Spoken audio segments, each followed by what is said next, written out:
말씀은 예레미야 11장 9절에서 14절까지 말씀입니다.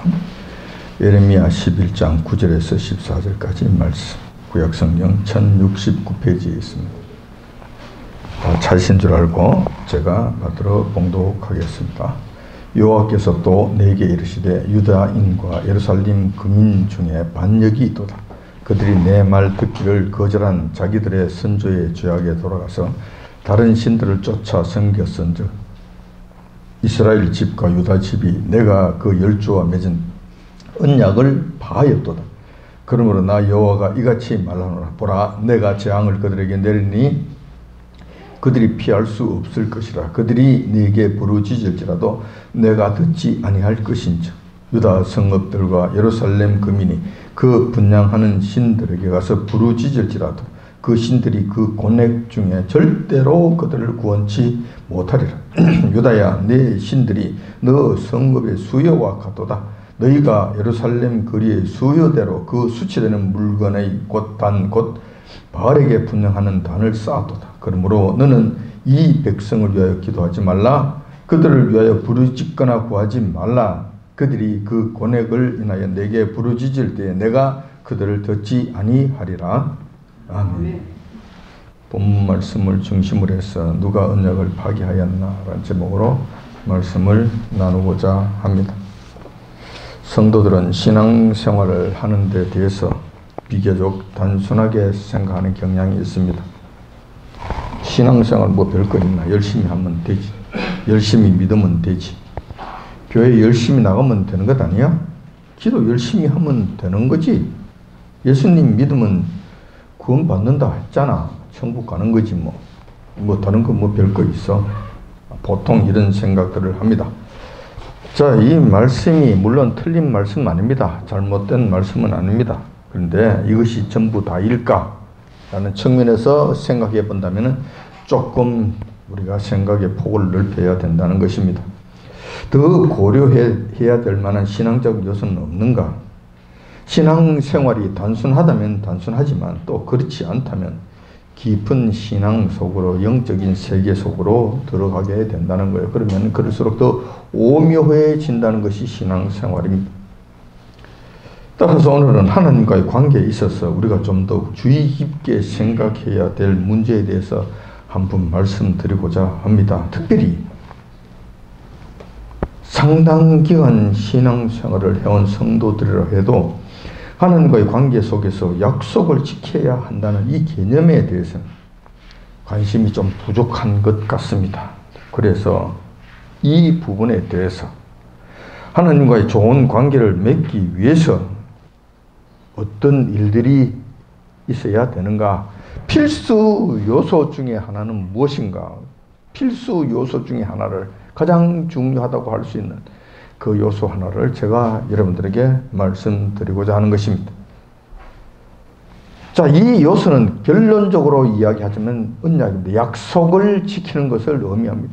하나님과 원만한 관계를 유지하려면 우리는 언약을 지켜야 돼요. 언약을 배반하고 언약을 파기하고 언약을 위반하게 될 것 같으면 하나님과의 관계를 절대로 바르게 유지할 수 없다는 거예요. 설사 기도를 열심히 한다 하더라도, 교회에 열심히 나간다 하더라도 그것은 안 되는 것입니다. 하나님과의 관계가 틀어지게 된다는 것입니다. 자, 그래서 오늘은 언약을 중심으로 해서 여러분들에게 말씀을 드리고자 하는 것입니다. 그러면 우선 언약은 무엇인가라는 언약의 그 개념부터 여러분들이 잘 아실 필요가 있습니다. 언약은 특별한 것이 아닙니다. 특별한 말이 아닙니다. 서로 간의 약속을 우리는 언약이라고 이야기합니다. 특별히 하나님과 인간 사이에 맺어진 약속을 우리는 언약이라고 부릅니다. 다시 말해서 약속이 언약인데 하나님과 우리와의 관계 속에서 맺어진 그 약속을 우리는 특별히 언약이라는 단어로 구별해서 우리가 부른다라는 거예요. 그래, 언약이라는 말이 나올 때마다 우리는 먼저 이것을 생각해야 돼요. 하나님과 우리와의 약속. 우리가 처음 주님 앞에 나왔을 때 우리가 뭐라고 약속을 했는가? 무엇을 하겠다고 약속했는가를 생각하라는 거예요. 가장 먼저 여러분들이 주님께 돌아왔을 때 해야 되는 하는 약속은 분명히 이것일 겁니다. 주님을 나의 주인으로 삼겠습니다. 나는 주님의 종이 되겠습니다. 나는 주님의 소유물입니다.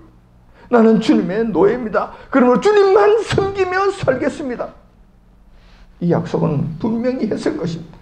이 약속이 없고는 주님의 공동체에 들어올 수 없습니다. 하나님의 사람이 될 수 없습니다. 예수님을 믿는다고 이야기할 수 없습니다. 구원의 자리에 결코 들어올 수 없습니다.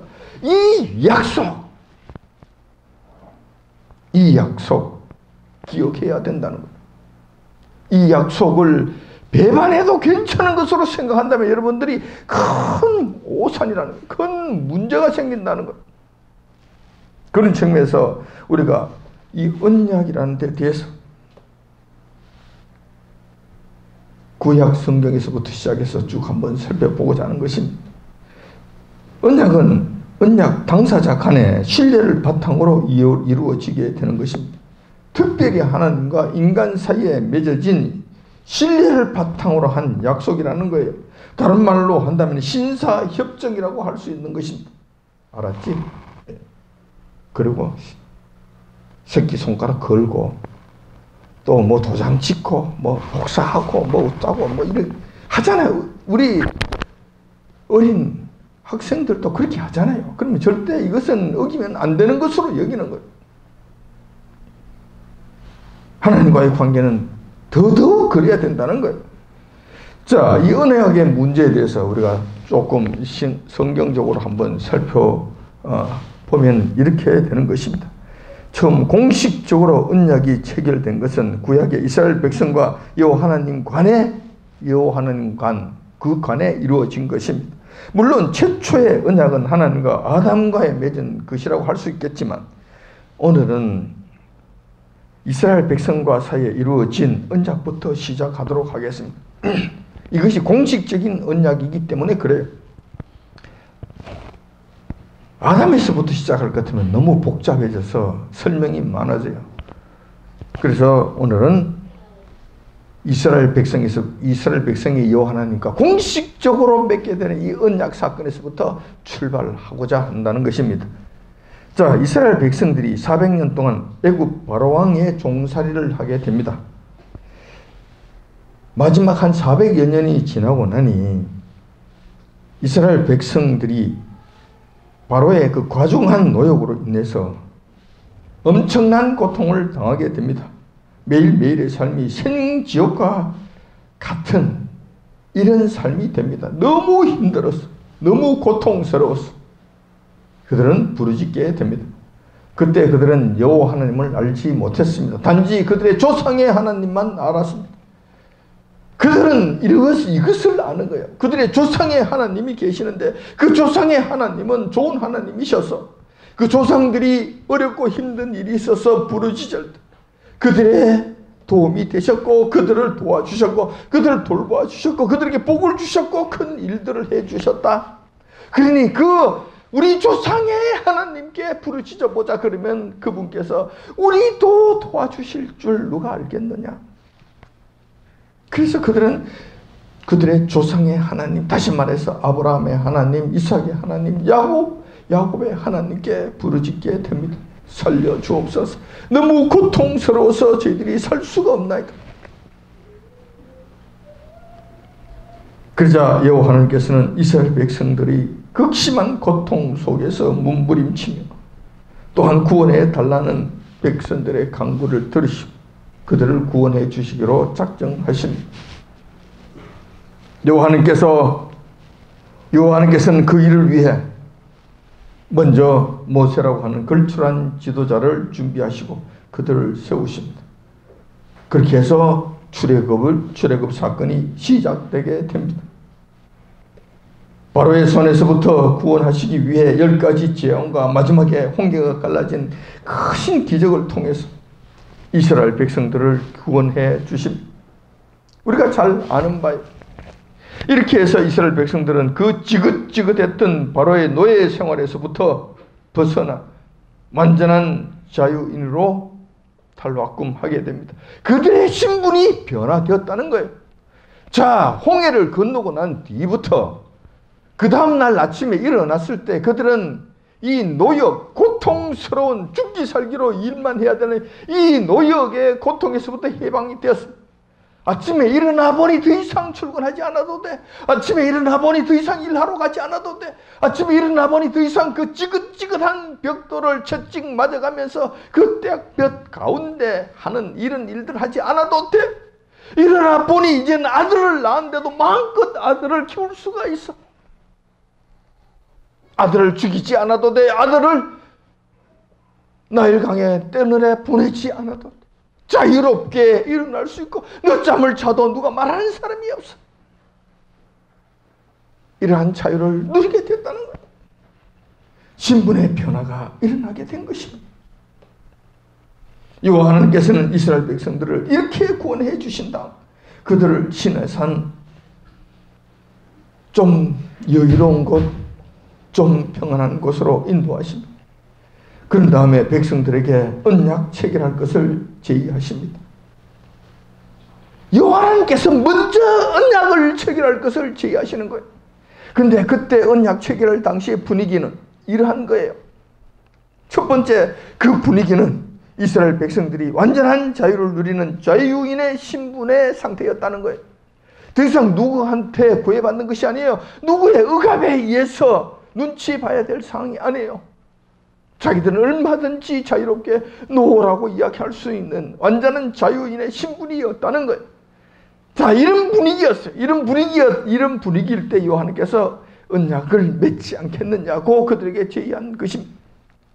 두 번째, 갑과 을이라는 강압적 분위기가 아니었습니다. 요한께서는 얼마든지 갑의 입장에 서실 수 있었습니다. 왜냐하면 그들을 죽음 가운데서 구원해 주셨잖아요. 그 구원하는 과정, 구원해 주시는 과정이 정말 지난했고 어마어마한 것이었잖아요. 10가지 재앙과 더불어서 홍해가 갈라지는 이 엄청난 일들을 행하셨잖아요. 그래서 바로와 그의 그 최고의 그 병력들을 물속에 완전히 수장시켜버리고 완전히 없애버리시는 엄청난 권세를 행하시면서 고난을 보여주시면서 그 능력을 보여주시면서 그들을 온전하게 구원해 주셨죠. 그 일을 하실 때, 그 일이 일어났을 때, 그들이 완전한 구원의 자리에 들어올 때, 홍해를 건너서 자유인이 완전히 될 때까지 그들이 구원을 위해서 한 일은 아무것도 없었다는 거예요. 요한께서 말씀하십니다.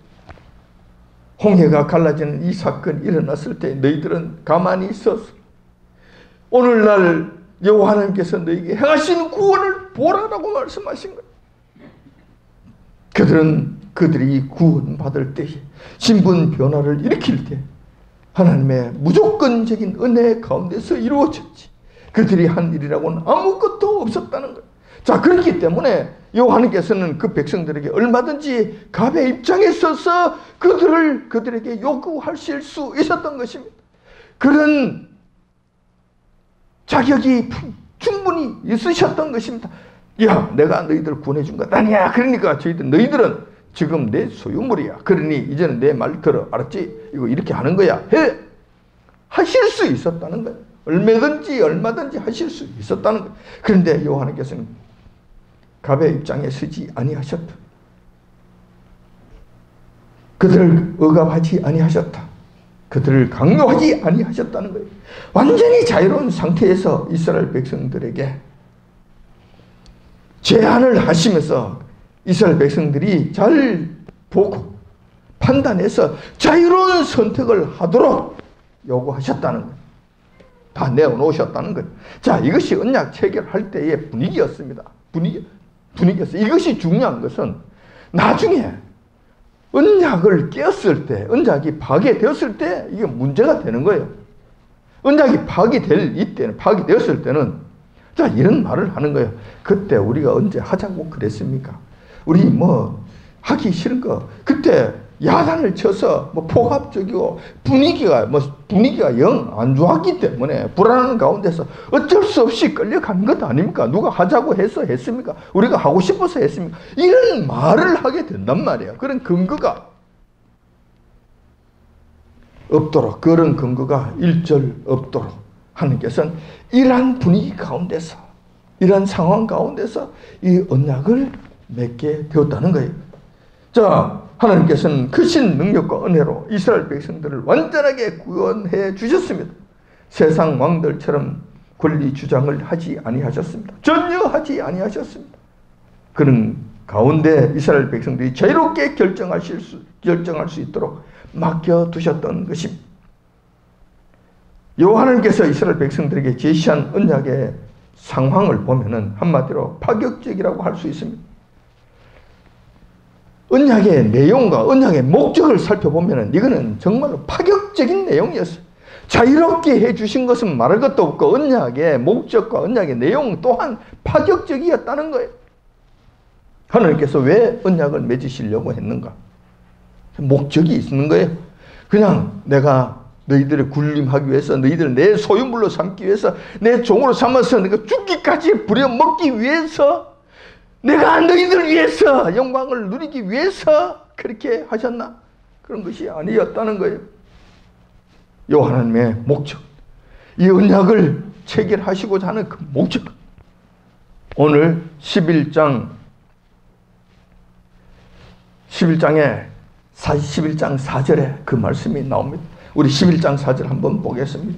이 언약은 내가 너희 열조를 새 풀무 애굽 땅에서 이끌어내던 날에 그들에게 명한 것이라. 곧 내가 이르기를 너희는 나의 목소리를 청정하고 나의 모든 명령을 쫓아 행하라. 그리하면 너희는 내 백성이 되고 나는 너희 하나님이 되리라. 너희는 내 백성이 되겠고 나는 너희 하나님이 되리라. 이것이 하나님께서 언약을 체결하시고자 하는 목적이셨습니다. 이걸 이루고 싶으셨는 거예요. 그들의 하나님이 되시고 그들은 하나님의 백성이 되고, 자, 이거 하시고 싶었다는 거예요. 이 목적을 위해서 이 언약을 제시하셨다는 것입니다. 이 목적은 하나님의 백성들의 역사 속에서 수많은 우여곡절을 겪게 됩니다. 하나님의 백성이 된 것 같다가 안 된 것 같다고, 하나님께서 그들의 하나님이 되신 것 같다가 안 되신 것 같다고, 자, 그런 우여곡절을 겪게 되지만 결국 완성하게 됩니다. 그 완성된 장면이 요한계시록에 나옵니다. 요한계시록 21장 3절에 보면은 이것은 천국이 완성된 때의 말씀이에요.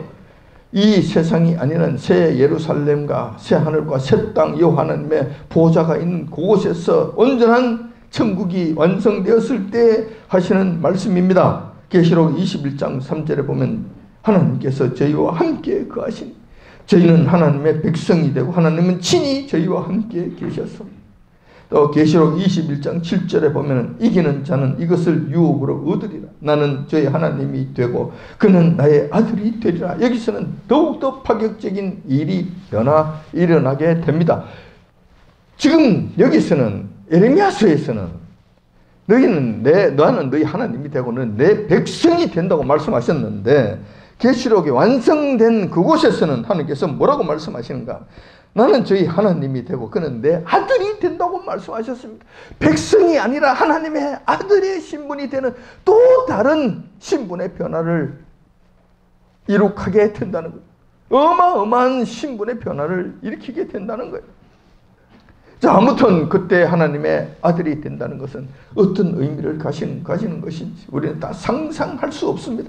다만 그것은 우리의 상상을 초월할 만큼 어마어마하게 영광스러운 것입니다.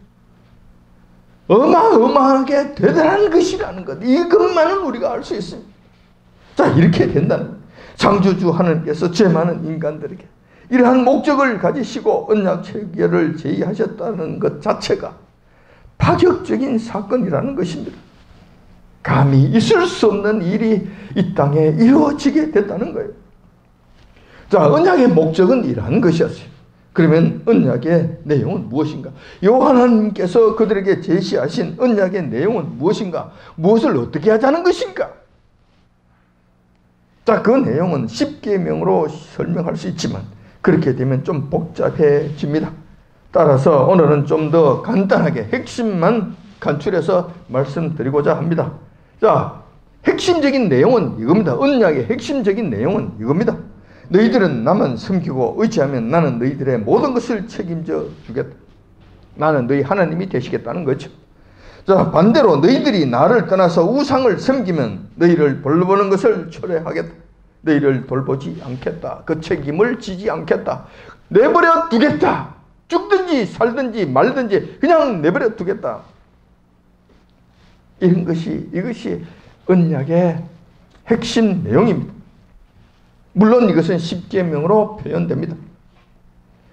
이러한 여호와 하나님의 언약 체결 제의에 대해서 이스라엘 백성들은 흔쾌히 수락합니다.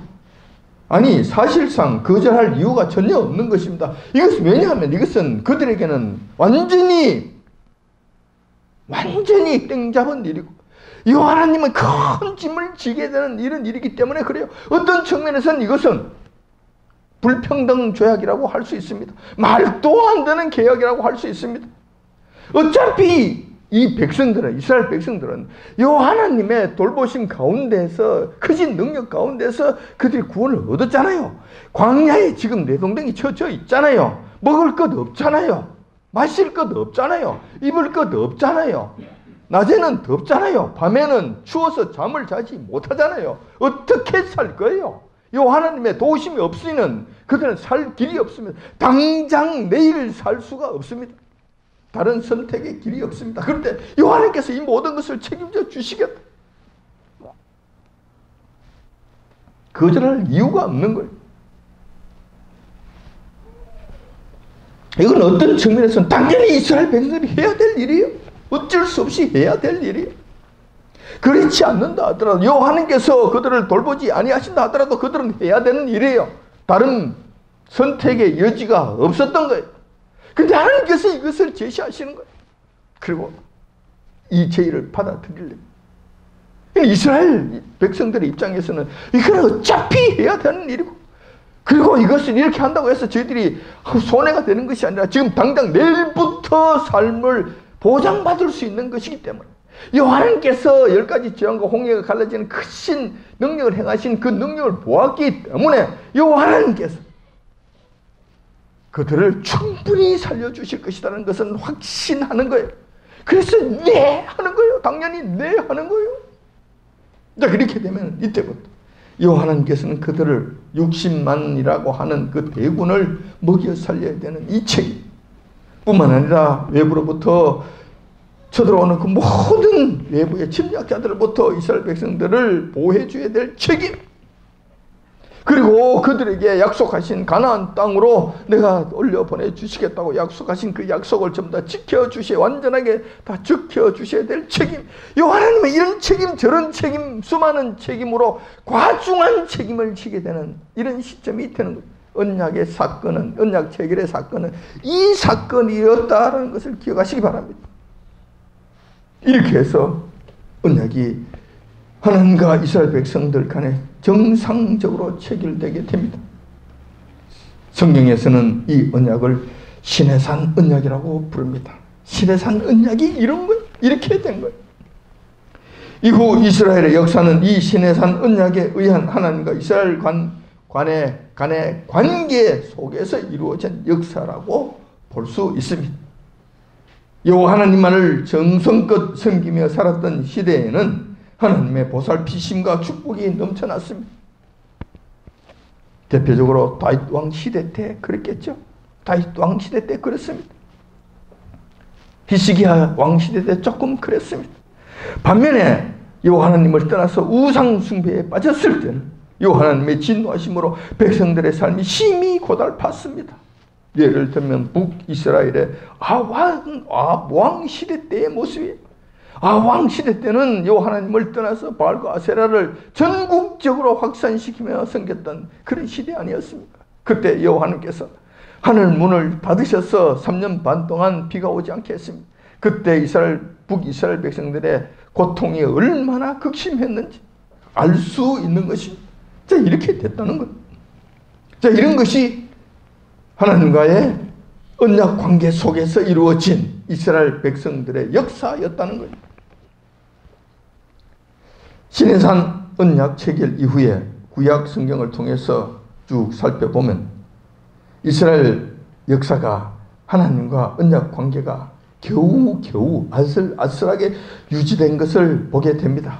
한 번도 밀월 관계가 좀 풍성하게 이렇게 이루어진 것이 별로 없었다. 한 번도 없었다고 이야기하기는 좀 그렇지만 그런 경우는 거의 정말로 적었고 그 대부분의 시간은, 대부분의 역사는 아슬아슬하게 그렇게 이루어진 것을 보게 됩니다. 북이스라엘의 경우는 일찍이 하나님과의 언약을 배반하고 떠나가 버립니다. 바울과 아세라를 섬깁니다. 그렇게 해서 하나님께서 그들을 보호해 주시는 손길을 지하여 버리십니다. 북이스라엘에서부터 여호와께서 떠나버리시는 거예요. 자, 그렇자 어떻게 됩니까? 아수르라는 그 당대의 가장 지독한 제국에 의해서 신속하게 멸망당하게 됩니다. 북이스라엘이 신속하게 망하게 되는 거예요. 그때 당시에 처절하게 망하게 된 거지. 하나님의 보호하심의 손길이 떠나는 순간에 아수르라고 하는 그 늑대와 같고 이리와 같고 하이에나와 같은 그 사나운 짐승이 와서 그냥 물어뜯어버린 거예요. 그냥 물어뜯어버린 거예요. 흔적도 없이 사라져버리게 됩니다. 자, 이런 사건이 역사 속에서 있었습니다. 그렇다면 남유다는 북이스라엘의 사례를 보면서 교훈을 얻어야 마땅합니다. 근데 전혀 그렇지 못했다는 것입니다. 뻔히 보고도 형제 나라인 북쪽에서 일어난 그 모든 일들을 보면서도 교훈을 얻지 못하는 거예요. 이것을 볼 때마다 저는 어떻게 우리나라하고 그렇게 흡사한가 하는 생각이 들어요.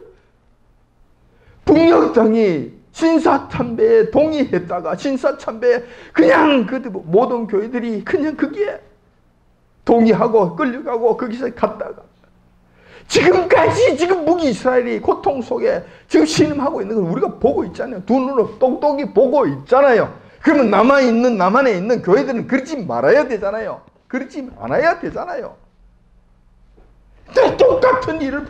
똑같은 일을 지금 하고 있는 거예요. 똑같은 짓을 지금 남쪽에서 일어나고 있는 거예요.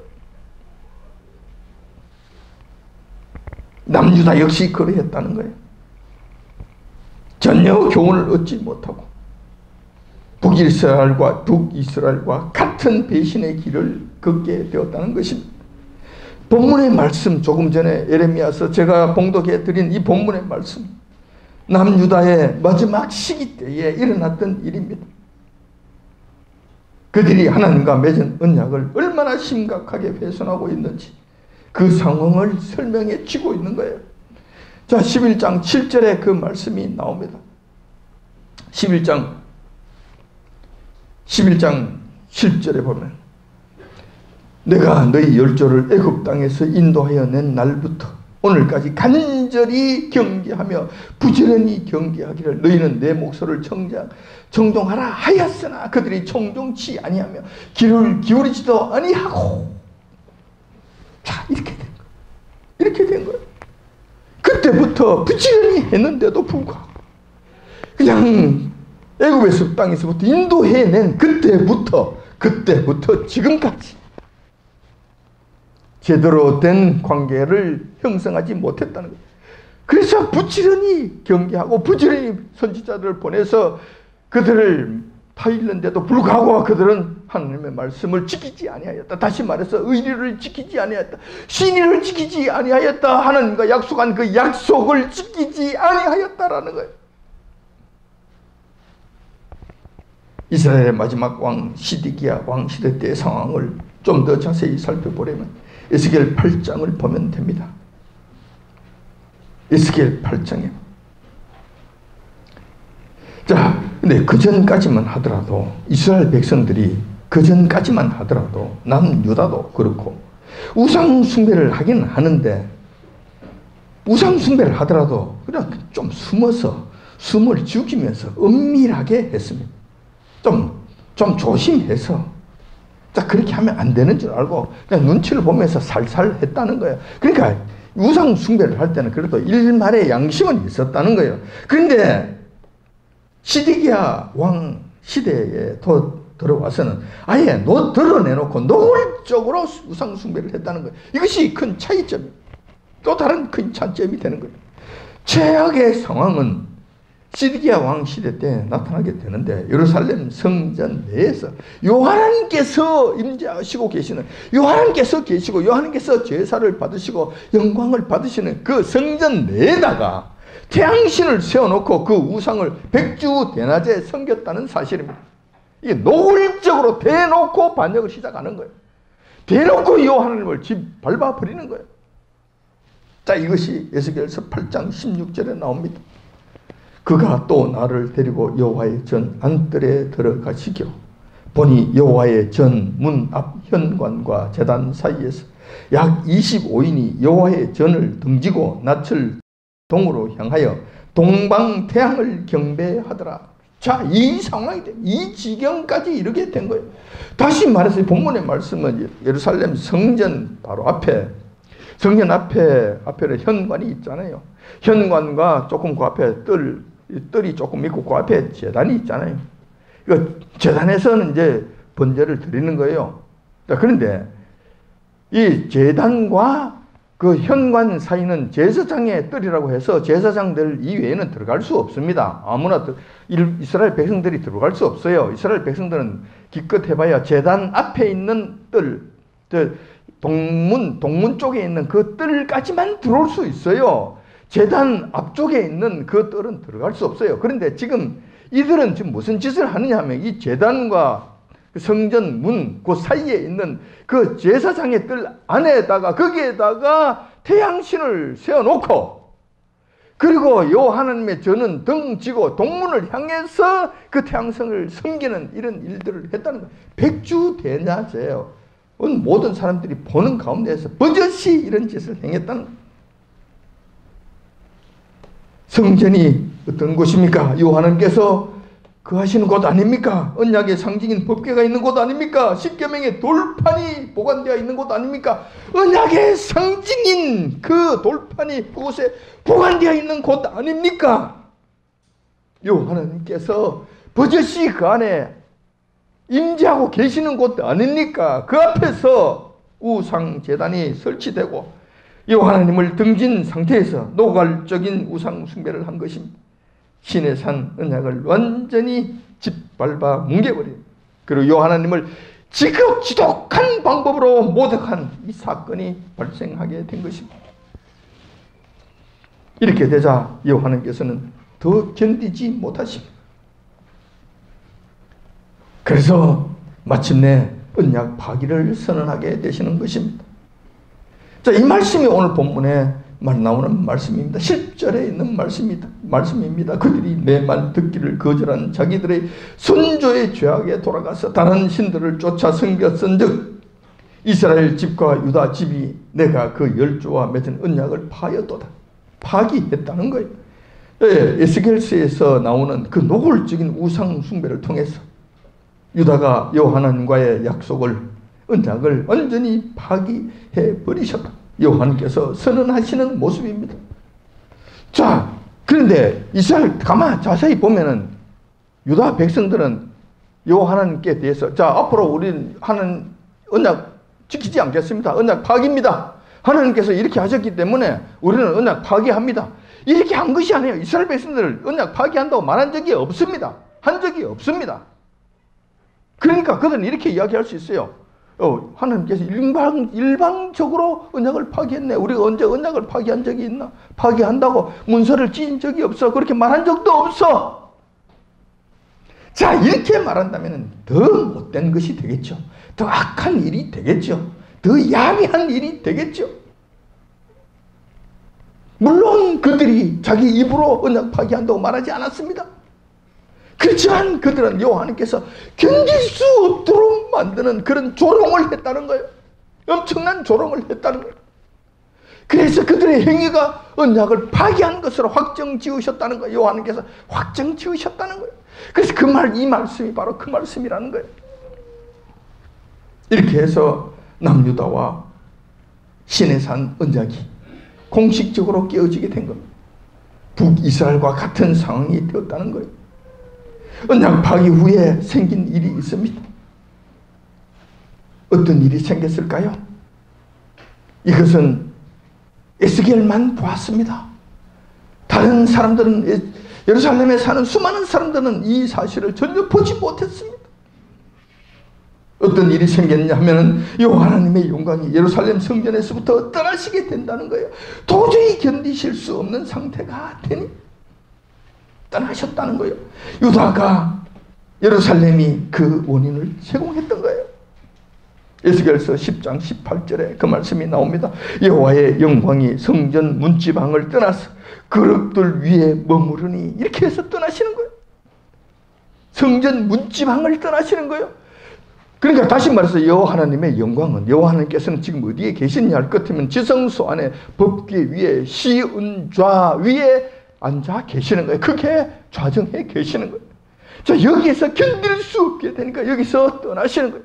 여호와님께서 움직이실 때는 항상 그룹 천사들이 옹의를 하십니다. 옹의를 합니다. 그룹 천사의 옹의를 받아서 움직이시게 됩니다. 이 사실이 나오는 거예요. 그대로 나타나게 되는 거예요. 유대인들은 보지 못했고, 그때 예루살렘에 사는 제사장들과 그 모든 사람들은 아무도 보지 못했지만 에스겔만 지금 이 사실을 지금 똑똑히 보는 거예요. 에스겔에게 이 사실을 보여주시는 거예요. 지훈자 위에 올라 떠오르십니다.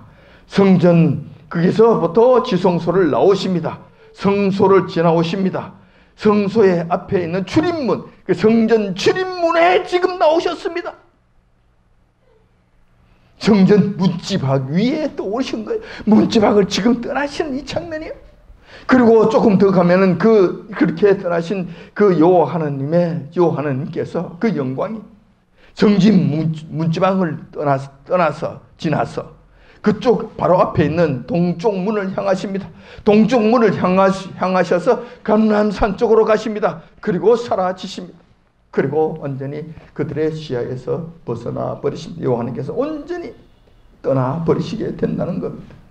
이런 일들이 생겼다는 거예요. 두 번째 생긴 일이 있습니다. 여호와 하나님께서 보호하심의 손길이 거두어지시게 된다는 것입니다. 여호와 하나님의 임재하심이 떠나시자 여호와 하나님의 손길이 그들을 감싸고 계시지 못하자 그 하나님의 보호하심에 그 뚝이 무너지게 되자 그 바로 바벨론 제국에 의해서 철저하게 멸망당하게 됩니다. 북이스라엘과 똑같은 일이 일어나게 된다는 거지. 일어나게 된다는 거. 그래서 살펴보게 된다면 지금까지 유다가 지내오게 된 것, 그만 살아오게 된 것은 그들의 능력이 아니야. 그들이 열심히 일한 것이 아니라 여호와 하나님의 풍성하신 말할 수 없는 은혜이셨다는 거예요. 여호와 하나님께서 성전에 그 안에 거하실 때까지는 그 누구도 이스라엘 땅을 넘보지 못했고 그들을 침략하지 못했다는 거예요. 여호와 하나님께서 온전히 지켜주셨다는 거예요. 여호와 하나님의 영광이 떠나신과 동시에 그것이 무너졌다는 이 사실 자체, 그들의 능력이 아니라 여호와 하나님의 보호하심의 은혜였다는 이 사실이에요. 이 사실이었다는 거예요. 이 사건이 우리에게 시사하는 바는 없습니까? 우리가 과거의 사건을 들추어 보는 것으로만 만족해야 되겠습니까? 결코 그렇지 않습니다. 시드기야 왕시대 때 언약 파기 사건이 발생했다면 지금 우리에게도 얼마든지 언약 파기 사건이 일어날 수 있다는 것입니다. 어제나 오늘이나 동일하신 하나님이시기 때문에 지금 우리도 시드기야 왕 때처럼 여호와 하나님의 성전에서 노골적인 우상을 세우고 섬긴다면 얼마든지 같은 일이 발생할 수 있다는 것입니다. 자, 여기서 우리가 교훈을 얻을 수 있는 것은 언약 파기 사건이 생기는데 그게 핵심은 우상숭배였다는 거예요. 우상숭배. 노골적인 우상숭배가 시작이 되면은 여호와 하나님께서 떠나버리신다는 거예요. 자, 그렇다면 우리 한국 교회를 한번 살펴보자는 거예요. 우리의 현실을 한번 살펴보자는 거예요. 대한민국에 여호와 하나님께서 임재하지 아니하셨습니까? 임재하심으로 말미암아 크신 은총을 부어주시고 세계 최빈국 속에서 정말 굶어 죽어가서 이 아프리카의 가장 연약한 나라 가나보다도 더 못 살았던 그 나라, 굶어 죽어가고 있던 그 나라를 불과 몇십 년 만에 세계 최고의 나라로 우뚝 세워주셨습니다. 세상이 모두 부러워하는 이런 나라로 만들어 주셨습니다. 세상 모든 사람들이 우리나라에 와서 놀래고 또 놀래는 그러한 넉넉한 나라로 세워주셨습니다. 자, 이럴 때 한국교회는 무슨 일을 했는가? 지금 우리 한국교회는 어떠한 일을 했는가? 여러분들이 잘 아시는 바와 같이 지난 2015년도에는 부산 백스코에서 온 세계가 보는 가운데 귀신 총회인 WCC 세계대회를 개최했습니다. 온 세계가 보는 가운데 백주 대낮에 노골적으로 귀신 총회를 개최하고 주도했다는 거예요. 이 하나님 보시는 앞에서, 온 세상 사람들이 보는 앞에서 이 일을 했다는 거예요. 이것이 이스라엘 백성들이 동방태양신을 섬긴 거하고 뭐가 다르겠습니까? 뭐가 다르겠습니까? 똑같은 일을 했다는 거예요. 여호와께서 특별히 복을 내려주신 이 대한민국 땅에서 한국교회가 버젓이 우상숭배와 배교의 모험을 보였다는 거예요. 철저하게 하나님을 배신하고 철저하게 하나님의 영광을 짓밟아 버리는 이런 일들을 행했다는 거예요. 이것밖에 없습니까? 또한 수많은 교회가 강단에서 물질이라는 우상을 섬기라고 노골적으로 강요하고 있습니다. 삼위 하나님께서 임재하셔서 지금도 우리의 예배를 받으시는 여호와 하나님, 그 앞에서, 그 자리에서 금송아지를 세워놓고 이것이 너희들을 살려주고 너희들을 복주시다 여호와 하나님이라고 떠들어대는 일이 지금도 광단마다 일어나지 않고 있느냐는 거예요. 지금도 노골적으로 그런 일들이 일어나고 있는 것 아니냐는 거예요. 갖다 바쳐라. 복 받으려면 다 갖다 바쳐라. 하나님께서 돈 튀기는 어떤 장사꾼입니까? 일수꾼이십니까? 돈놀이 하시는 분이십니까? 다 받으려면 다 갖다 바쳐야 된다. 누가 이런 말을 했습니까? 여호와님께서 그렇게 했습니다. 물질이라는 우상을 그 앞에 세워놓고 이걸 섬기라는 거예요. 돈이라는 것을 세워놓고 이것을 섬기라는 거예요. 그러면 받게 된다고 하나님께서 말씀하시지 아니하시는 이 일들을 지금도 계속해서 행하고 있다는 거예요. 이스라엘 백성들이 금송아지를 세워놓고 이것이 너희를 애굽에서 인도하는 여호와 하나님이라고 떠들어댄 것하고 뭐가 다르냐는 거예요. 뭐가 다르냐는 거예요. 당연히 그럴 거예요. 우리가 언제 한국교회가 이렇게 이야기할 겁니다. 우리가 언제 여호와 하나님을 섬기지 아니하였냐고, 우리가 언제 주의를 범한 적이 있냐고, 우리가 언제 언약을 파기한 적이 있느냐고, 우리가 여호와 하나님을 섬긴 것 아니냐고. 다른 교회는 모르지만 우리 교회는 그렇지 않았다고. 전부 다들 그럴 거야. 전부 다들 그럴 거야. 이렇게 되면 여호와 하나님께서 견디지 못하시고 떠나시게 됩니다. 한국 교회를 떠나시게 된다는 것입니다. 이 대한민국을 떠나시게 된다는 것입니다. 그 외에도 한국 교회가 하나님의 말씀보다는 세상 말을 더 신뢰하고 성경 말씀보다는 문재인의 명령을 더 두려워하는 모습을 지금도 보이고 있습니다. 지금도 보이고 있습니다. 이러니 하나님을 섬긴다고 할 수 있겠느냐? 지금 우리의 상황이 바로 이런 상황이다. 여호와 하나님께서 견딜 수 없는 지경까지 몰아가고 있는 것이 우리 한국교회의 실상이라는 거예요. 누가 언약을 파기합니까? 누가 언약을 파기한다고 말할 수 있습니까? 누가 신뢰를 저버리고 있습니까? 이렇게 되면, 이 정도가 되면 여호와 하나님께서 언약 파기를 선언하시고 한국교회를 떠나시는 조건이 완벽하게 조성되게 되는 것입니다. 따라서 우리는 조심해야 돼요. 이 상황을 조심해야 되는 거예요. 이 상황을 분별하시기 바랍니다. 영적인 눈으로 여호와 하나님께서 지금 한국교회를 떠나시는 것은 아닌가 보셔야 되는 거예요. 에스겔의 눈으로 이것을 여러분들이 볼 수 있어야 되는 거예요. 그래서 우리는 어떻게 해야 되는가? 할 수만 있다면 여호와 하나님 용서해 주옵소서. 떠나지 마옵소서. 우리를 진치하시더라도, 우리에게 절직을 내리시더라도 하나님의 영광만큼은 떠나지 마옵소서. 저희들이 잘하겠나이다. 우리라도 잘하겠나이다. 이렇게 해야 되지 않겠습니까? 이 일을 해야 되지 않겠냐는 거예요.